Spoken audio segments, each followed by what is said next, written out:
La economía circular consiste en hacer un uso más ecológico y económico de los recursos.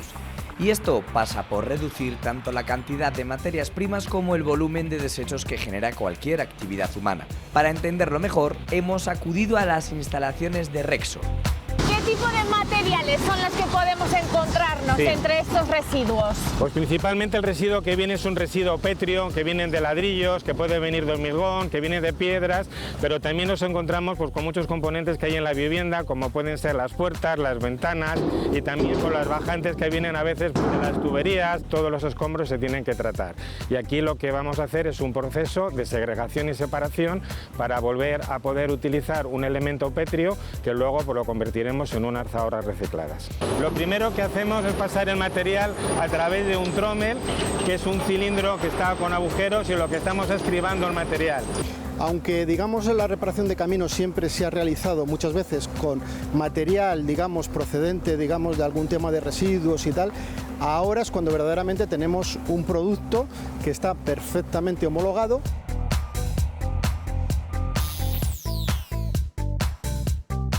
El consumo de infusiones está de moda. Aumenta progresivamente desde hace unos años y lo hace curiosamente entre los sectores más jóvenes de la población. La explicación la hemos buscado en Susarón, una de las marcas más veteranas del sector, y la hemos encontrado, como siempre, en la innovación. Metemos muchas flores, metemos muchos cáscara de limón, cáscara de naranja, frutas deshidratadas, como puede ser un arándano deshidratado. Por ejemplo, con el té, la especie botánica es la Camellia sinensis. Siempre es esa especie botánica, pero de diferentes orígenes, tiene diferentes características de sabor, olor, textura, por lo cual lo que se hace es juega con diferentes orígenes para que siempre sepa igual. El año pasado batimos nuestro récord, hicimos 124 millones de bolsitas. ¿Eso cuántos kilos son de materias primas? Cerca de 300 toneladas. Los típicos remedios naturales que se hacían en todas las casas, pues él empezó a hacerlo para comercializarlo. Y se hizo muy popular porque se empezó a comercializar en Boñar, en la parada del apeadero del tren transcantábrico.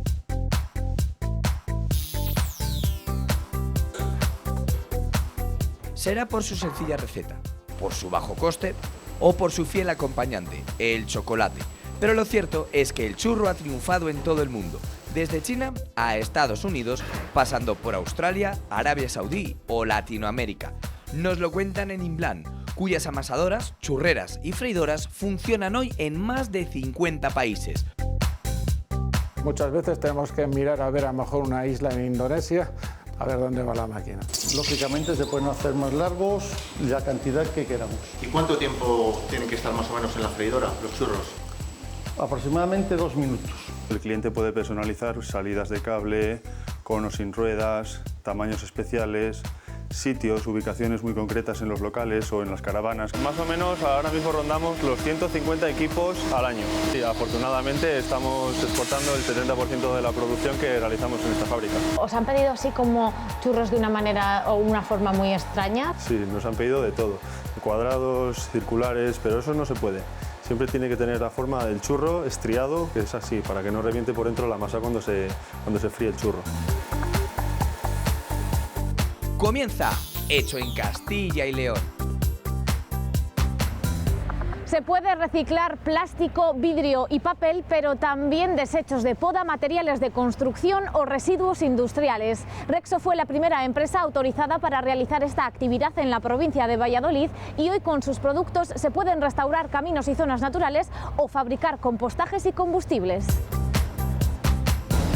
Hola Javier. Hola María, ¿qué tal? ¿Qué tipo de residuos son los que estamos descargando? Estamos descargando residuos de construcción que vienen actualmente de una demolición de Valladolid. O sea que de demoliciones o de nuevas construcciones, o imagino nuevas, también, sí, ¿no? Sobre todo de reforma domiciliaria, que es lo que estamos acostumbrados a ver a pie de calle, que son esos contenedores trapezoidales. ¿Qué tipo de materiales son los que podemos encontrarnos entre estos residuos? Pues principalmente el residuo que viene es un residuo pétreo, que vienen de ladrillos, que puede venir de hormigón, que viene de piedras, pero también nos encontramos pues, con muchos componentes que hay en la vivienda, como pueden ser las puertas, las ventanas y también con las bajantes que vienen a veces pues, de las tuberías. Estos residuos por normativa se tienen que hacer llegar a plantas como esta. Sí, todos los escombros se tienen que tratar. Y aquí lo que vamos a hacer es un proceso de segregación y separación para volver a poder utilizar un elemento pétreo que luego pues, lo convertiremos en unas zahorras recicladas. ¿Y cómo funciona la gestión y el transporte de estos residuos? ¿Son las plantas las que los recogen? ¿Son las administraciones los que generan estos residuos los que los traen? Principalmente los residuos se encargan de gestionarlos o de traerlos las empresas constructoras. Para ello suelen contratar a diversas empresas de contenedores que hay, o si no directamente con sus propios vehículos o camiones, que es en este caso. ¿Desde qué radio llegan aquí residuos a esta planta? Lo normal es que lleguen unos 35 kilómetros a la planta.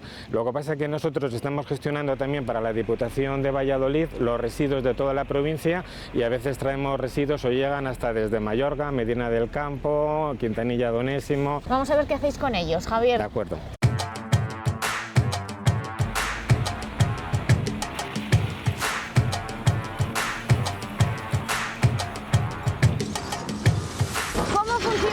Esta planta de selección. Para poder reciclar bien el producto hay una serie de mecanismos, desde la carga del material que se carga con una pinza para poder seleccionar aquellos elementos que puedan ser muy grandes o que no queremos que pasen, o piedras que son muy gruesas. Lo primero que hacemos es pasar el material a través de un trommel, que es un cilindro que está con agujeros y lo que estamos es cribando el material. O sea, en esta primera parte retiramos lo más menudo. Sí. Retiramos la parte de los finos del material para que luego solamente nos quede el material que sea más grueso, que es el que se va luego a machacar para hacer las zahorras. ¿Y después?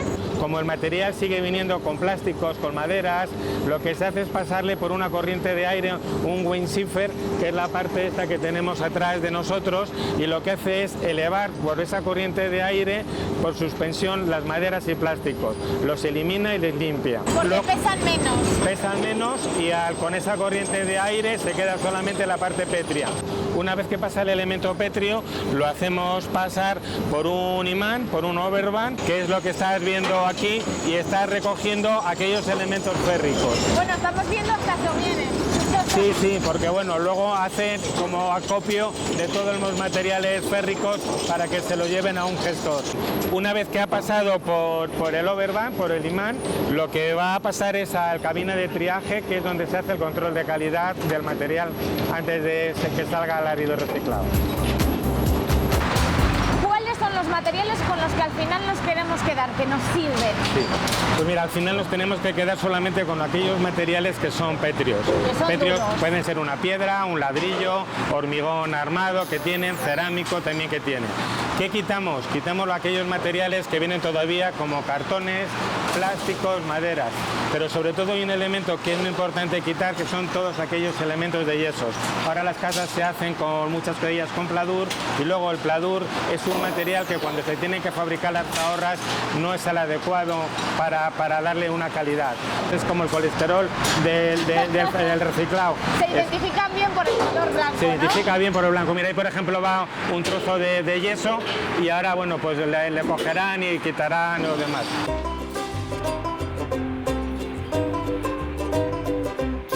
¿Hay conciencia sostenible en el mundo de los materiales de construcción a la hora de elegir, por ejemplo, este producto, las constructoras, las administraciones públicas encargadas de las obras? Estamos encontrando cada vez una noción más con todo lo que se ha venido a llamar economía circular, pero para poder fabricar, tener las garantías, tenemos que dar un producto que tenga una calidad. Todas nuestras zahorras están ensayadas para que puedan ser utilizados por las empresas de construcción y dar las garantías suficientes a la dirección de obra. ¿Y hay suficiente producto para cubrir la demanda? Nosotros llevamos 10 años en esta planta y lo que hemos tenido es ir acopiando un material limpio para que cuando lo pidan para la obra, como es ahora el caso, lo empecemos a fabricar ya el producto final, lo que se convierte en zahorra. Esto sería un pretratamiento del producto cuando ya queda limpio.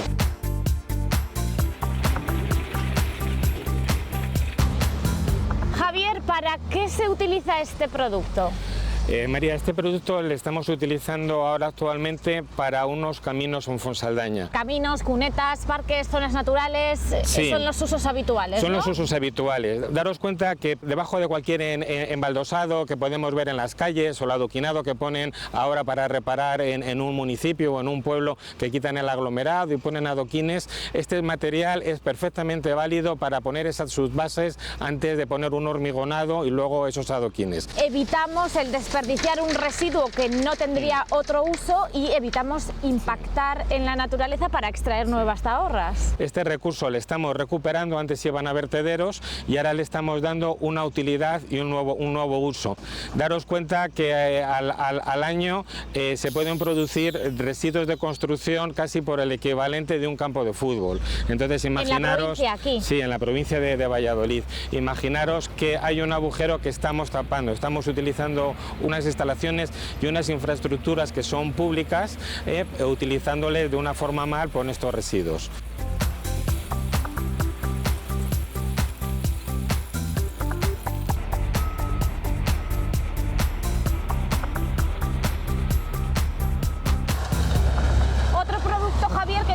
Puede reutilizar. Totalmente. El tema de las podas es otra de las cosas que recogemos en esta planta de gestión de residuos. No solamente cogemos residuos de construcción, sino industriales, y también recogemos podas. ¿Y esto procedente de la limpieza de los montes? Sí, de los montes y también de las ciudades. Toda la poda que viene de cortar los árboles de Valladolid viene también de todos los setos de las urbanizaciones. ¿Y para qué podemos utilizar este producto?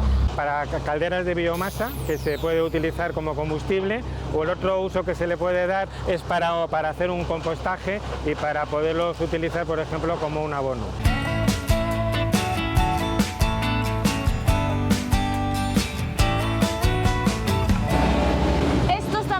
Residuos, Javier, pero tienen otra procedencia. Sí, este es un residuo que es industrial.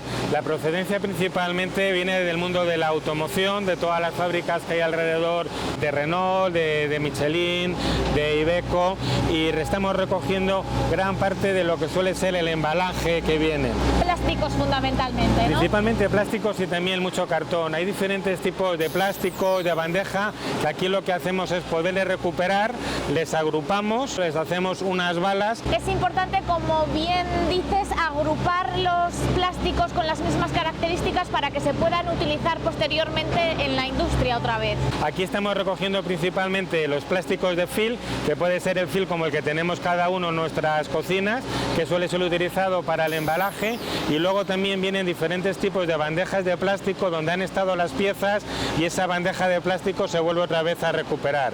Luego también tenemos cartones. Viene de la industria y vuelve a la industria. Se vuelve otra vez a hacer granza y con esa granza vuelven otra vez a hacer cajas o a hacer film, o con el cartón pues se vuelve otra vez a fabricar otras cajas de cartón. De todo el residuo que llega a esta planta, ¿en qué porcentaje se puede recuperar, más o menos? Pues la parte del residuo industrial se está recuperando en torno a un 30 o 40% de las entradas que tenemos. ¿Y qué cantidad de residuo en general llega a esta planta? Pues de residuo industrial estamos en unas 10.000 toneladas anuales. ¿Y de residuo procedente de la construcción? Tenemos unas 20.000 toneladas y hemos estado llegando a tener 90.000 y 100.000 toneladas. Está preparada la planta para poder gestionar 150.000 toneladas de residuos de construcción. Bueno, ahora que se recupera la construcción, aumentará de actividad también la planta. Sí, yo creo que va a aumentar un poquillo, aunque hay mucha competencia también.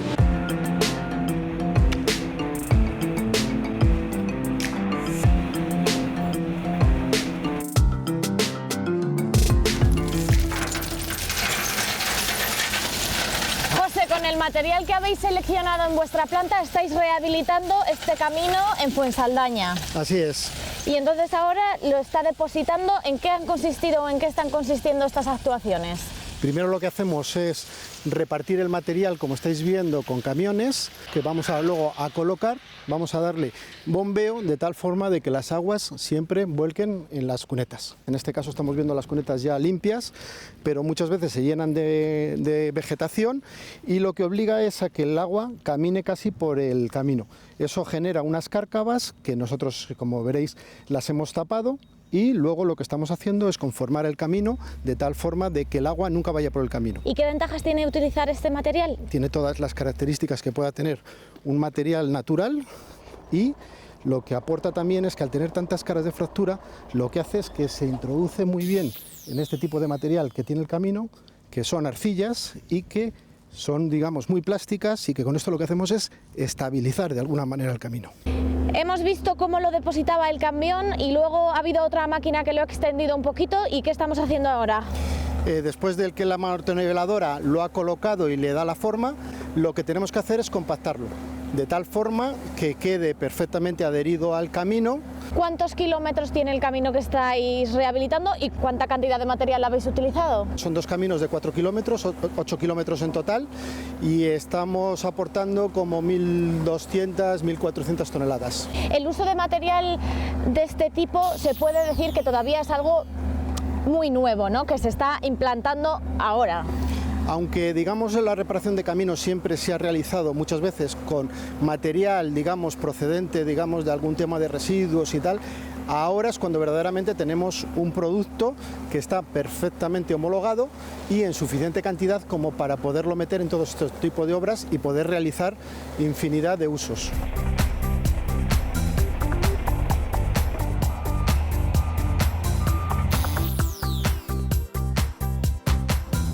Susarón es una peña de la montaña leonesa y es también la marca de infusiones que se elabora en Otero de las Dueñas desde 1929. Distintas combinaciones de plantas para combatir problemas de sueño, de digestión o incluso de memoria. Definitivamente ha vuelto el gusto por los remedios naturales y tradicionales.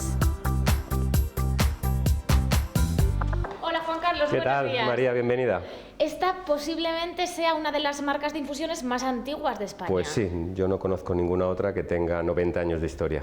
¿Cómo son los orígenes de Susarón? La empresa la fundó Froilán Rascón, un señor de esta zona, que empezó a sacarle partido a las plantas medicinales que había en la Peña Susarón, de ahí nuestro nombre, que está en Puebla de Lillo. Los típicos remedios naturales que se hacían en todas las casas, pues él empezó a hacerlo para comercializarlo. Y se hizo muy popular porque se empezó a comercializar en Boñar, en la parada del apeadero del tren transcantábrico, que paraba todos los días. Claro, y pasaba mucha gente por allí. Claro, y entonces pues la gente empezó a ver que funcionaban. Ha evolucionado la empresa, la marca, los productos, pero bueno, la base de las infusiones siguen siendo las mismas plantas. Son plantas que tienen diferentes funciones que ayudan a que las personas nos sintamos mejor. Lo único que se ha sofisticado mucho y ahora se buscan nuevos sabores, se buscan nuevas funcionalidades. Y lo que sí que habrá cambiado es la forma de elaborar estas bolsitas de hierbas, porque estamos viendo por aquí pues herramientas muy rudimentarias. Aquí tenemos un pequeño museo con muchos artilugios de la historia de la empresa y evidentemente antes había una señora pues que con un trocito de tela ponía la planta dentro, la cosía y hacía lo que conocemos como la bolsita. Hoy todo es un proceso muy rápido donde hacemos muchísimas bolsas por minuto y podemos comercializarla en muchísimos puntos de venta. Y dices señoras porque aquí en esta fábrica han trabajado y trabajan muchas mujeres y de este entorno rural. Sí, la mayoría de gente, hay más de 30 personas trabajando en la empresa, más del 60% son mujeres y son de todo este entorno. También ha cambiado la realidad de esta empresa que hoy pertenece a un gran grupo alimentario. Sí, pertenece a Ángel Camacho Alimentación, que es una empresa de alimentación con más de 120 años de historia que está en Sevilla. Por conocer algún producto, pues comercializamos las aceitunas Fragata, las mermeladas La Vieja Fábrica, las infusiones Susarón, vendemos en más de 90 países, una empresa internacionalizada, diversificada, y fruto de esa diversificación, porque el origen de la empresa es aceitunero, pues fue la entrada en infusiones Susarón hace ya 20 años. Hola Rubén, buenos días. Hola María. ¿Qué es lo que tenemos por aquí?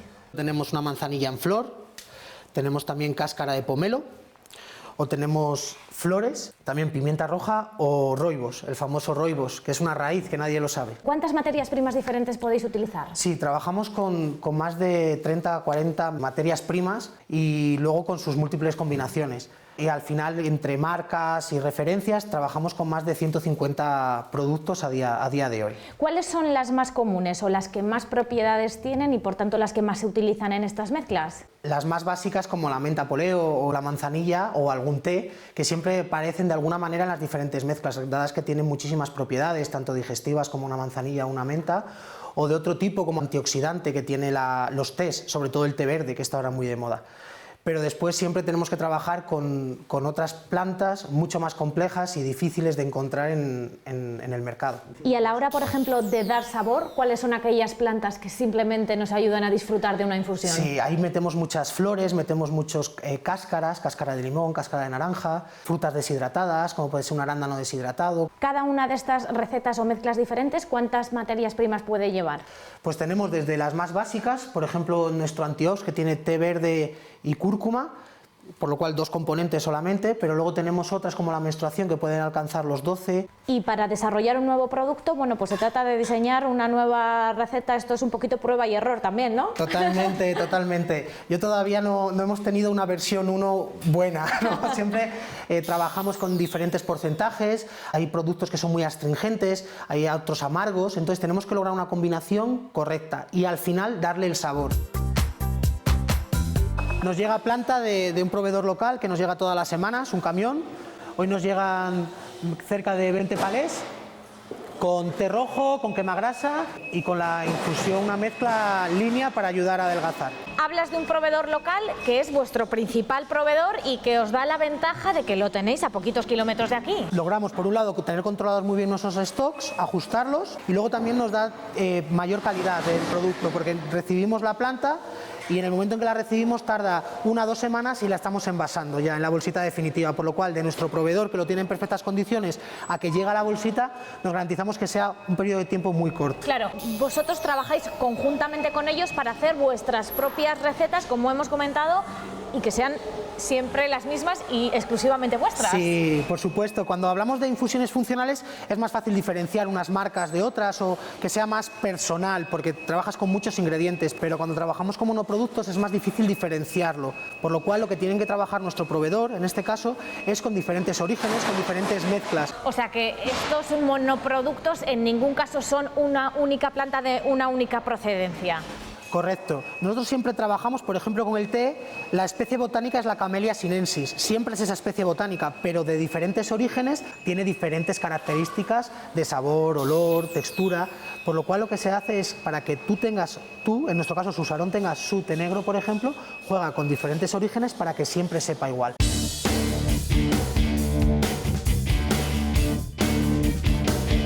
¿Esto qué es, Rubén? Esto es té negro. ¿Qué condiciones de conservación necesitan?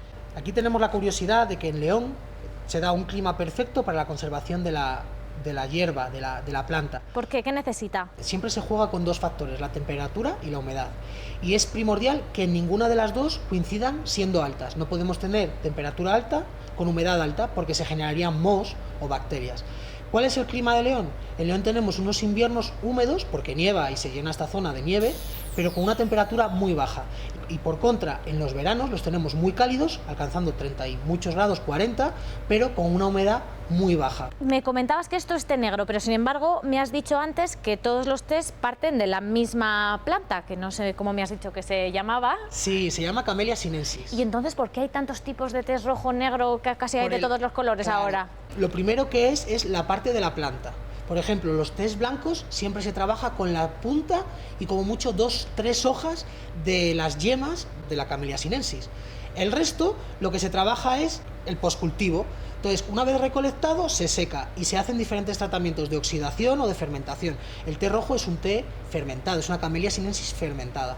Puedes tener un té parcialmente fermentado, que sería un té oolong o un té azul, que está muy de moda, que es un té gourmet, o puedes tener un té mucho más fermentado, como puede ser un té negro. Un té verde es un té seco con una fermentación prácticamente nula.